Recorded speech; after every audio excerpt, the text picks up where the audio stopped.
tumeita ndugu zetu waandishi wa habari kwa mambo mawili makubwa. Moja, kuwafahamisha kwa sababu na nyinyi ni wadau kama Watanzania kuelewa hili jambo letu, lakini pia kuweza kutangaza ili hatimaye tupate mwekezaji mwenye tija na nchi yetu.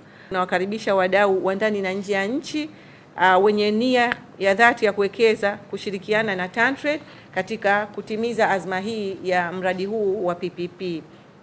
Na kama nilivyosema, tumekuwa tukifanya kazi pamoja na kituo cha PPP, tunasema PPP Center, na tukipata ushauri mbalimbali wa kitaalamu katika kuhakikisha kuwa mradi huu unatekelezwa kwa tija, uwazi na kwa kuzingatia maslahi mapana ya taifa letu. Maeneo makuu yatakayotarajiwa kuendelezwa kupitia mradi huu ni pamoja na ujenzi wa miundombinu ya maonyesho ya kisasa. Tunajenga miundombinu ya maonyesho yenye viwango vya kimataifa. Kutakuwa kuna maholi makubwa ambapo ndani yake hayo maholi yatakuwa yanatumika kwa masuala mbalimbali ambayo yataendana na mahitaji ya kisasa, ambayo kutakuwa kuna maeneo ya burudani, hotels, malazi ndani yake. Kutakuwa kuna kumbi za maonyesho za ndani ambazo zina viwango vya kimataifa, zikiwa zina nafasi kubwa. Ndani yake kuna mifumo ya kisasa ya taa, mawasiliano na huduma za kielektroniki kwa ajili ya wafanyabiashara na washiriki kutoka mataifa mbalimbali. Kutakuwa kuna maeneo ya wazi ya maonesho ambapo ukiachilia mbazi yale mahall, kutakuwa kuna sehemu ambapo kutakuwa kuna mpangilio mzuri tu wa kisasa wa kuonyesha. Kutakuwa na mifumo ya kidijitali ndani yake, hatakuwa na ile manual ambayo tunafanya kawaida ya uendeshaji wa shughuli ambazo zitakuwa zinafanyika humu, kwa sababu tutakuwa tunafanya kwa ubia, sio sisi ambao tutakuwa tuna operate, itakuwa wale ambao partner wetu. Kwa hiyo wataweza kutumia mifumo ya kidijitali. Kwa wale waliobahatika washatembelea nchi mbalimbali zikiwemo za Asia, Dubai, tunaona wenzetu wanavyoendesha shughuli hizi kidijitali. Kutoka kuna ujenzi wa hoteli za kisasa ndani yake, ndivyo viwanja hivi. Kumekuwa kuna hitaji la hoteli kubwa sana ndani yake. Kwa hiyo kutajengwa hoteli kubwa ambayo hoteli hiyo itaweza kuaccommodate wadau ambao watafika kwenye maonesho haya bila kwenda maeneo mbalimbali. Na kutakuwa kuna ujenzi wa majengo ya biashara, commercial building, kutakuwa kuna shopping malls, mnafahamu shopping malls ndani yake, lakini na si malls tu zile za aina moja, kutakuwa kuna shopping malls za aina nyingi ambazo watu ambao watafika hapa watakuwa kuna wana vitu vingi vya kufanya, lakini Watanzania pia wataweza kutembelea hapa masaa 24 wiki nzima wakati wowote, sio tu kwa ajili ya kuja kwa ajili ya Sabasaba. Ndugu waandishi wa habari, kupitia maboresho haya makubwa ya miundombinu ya uwanja wa Mwalimu Julius Kambarage Nyerere, uwanja huu tunatarajia utabadilika na utakuwa kivutio kikubwa cha uchumi, lakini pia tunatarajia kuondoa changamoto zote zile ambazo tunaziona kwa hali ya kawaida. Kuna changamoto nyingi tunazipata kwa sasa, lakini hii itakuwa ni suluhisho kwa ajili ya kuondoa changamoto hiyo. Nafikiri mnafahamu wanahabari kwamba Tanzania inajipanga kwenda kwenye dira ya pili ya mwaka 2050 ambao tunafikiria pengine kufikia uchumi wa takriban dola trilioni 1.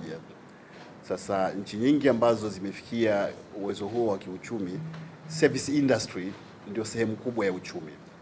Kwa kadiri uchumi unavyokuwa, sekta ya huduma inaongezeka mchango wake kwenye uchumi, ikifuatiwa na sekta ya viwanda kwa maana manufacturing, na sekta ya kilimo inazidi kuwa ndogo. Haimaanishi kwamba inakuwa ndogo kwa maana ya kiasi, isipokuwa tu ushindani ule wa sekta ya huduma unakuwa mkubwa zaidi. Kwa hiyo hiki ambacho kinafanywa na TanTrade leo ni kwa ajili ya kurespond, ni kwa ajili ya kuitikia hayo mahitaji ambayo kama nchi tunayaona kuelekea miaka 25 ijayo. Nasema miaka 25 ijayo kwa sababu hata mwekezaji atakayekuja kuwekeza kwenye eneo kama hili ni mikataba ya muda mrefu, inatoka miaka 20, 25, 30. Kwa hiyo ni mikataba ya muda mrefu. Kwa matarajio yetu ni makubwa ya kwamba tutapata mwekezaji kama ambavyo mkurugenzi ameeleza, mwenye uwezo wa kimtaji, lakini mwenye uwezo wa technical competence, ule uzoefu wa kiufundi, lakini pia mwenye uwezo wa kimanagement katika kuendesha jambo hili au mradi huu. Kwa ni mradi mkubwa, na kwa kweli mimi binafsi kama mkurugenzi wa kituo cha ubia niseme kwamba uamuzi huu wa TanTrade kutaka sekta binafsi ifanye hiki ambacho inakitaka kifanyike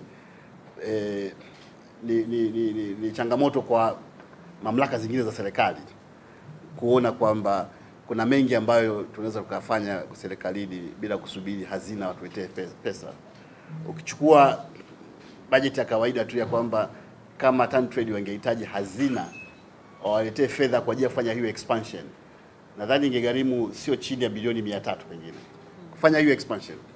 Lakini hiyo expansion ni vituo zaidi ya bilioni 300. Ni vituo vingapi vya afya? Ni zahanati ngapi?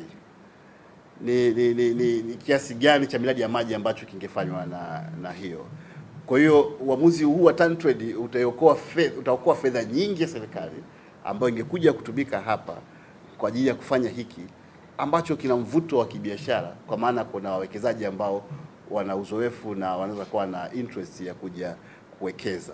Kwa tukifanya hivi na mamlaka nyingi zikifanya hivi kwenye fursa ambazo wanazo, badala ya kutegemea bajeti ya hazina kufanya au kutekeleza miradi hii, tutaweza kufanya makubwa zaidi na kujenga uchumi mkubwa zaidi ambao unahusisha sekta binafsi badala ya kutegemea sekta ya umma kujenga uchumi.